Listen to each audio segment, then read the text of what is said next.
جلال صاحب ډېر زیات مهذب سړی ډېر پوه سړی زه د داد ورکوم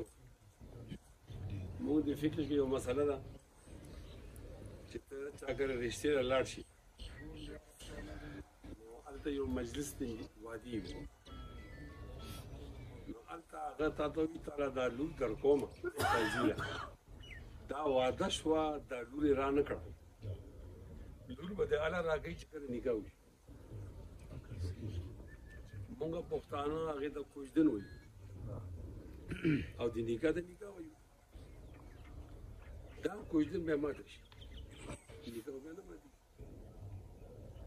یو د فقها لیکلي دي چې یو د واده مجلس دی یو د نکاح مجلس دی د واده سړی وایي دا د واده مجلس دی بھائی دلته محرم تېر شي ایجاب و قبول هم وشي خو بیا هم دا نکاح نه دی وایي چې دا د واده مجلس دی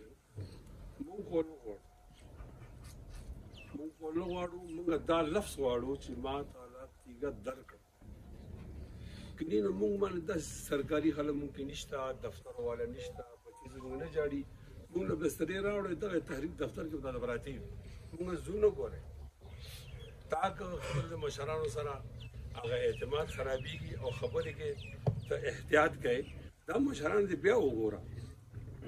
لس وارې دې وګوره مونږ به تا نه هله پاسو چې ته مونږ ته وایې چې ورونو تاله مې دلته بنیاد کېښه تیږه مې درکړه او زه خپل اهل سنت نه هم تیږه واخلم که ته هغې ووایې چې مونږ ته له کور راکړه ته لاړ شه هغې نه واخله ته وایې چې مونږ ته له کور درکړه به زمونږ پکې څه عزت پاتې مونږ به دې خبرې نه مطمئن کېږو قطعا نه مطمئن کېږو مونږ ته به دقه صفا خبره کړې چې تیږه مې درکړه یا مې تیږه در نه کړه تیږه درکړه دا ته مونږ خوشحاله او ان شاء الله العزیز مونږ خوشحاله پاړه چې نن خلک دې خسته ځای دلته به یو تا سره کوي مونږ په دې پاتې کېدو مې ته من بوج نه راځي ته نه بوج کېږي نو خیر دی هغه تبلیغیانو صحیح اراده وه اوس دې لسو ورځو اراده نو مونږ دې جواب په تمه یو که اوس دا جواب نه راکې او جمعې نه پس راکې زمونږ او دا چې برکت ده چې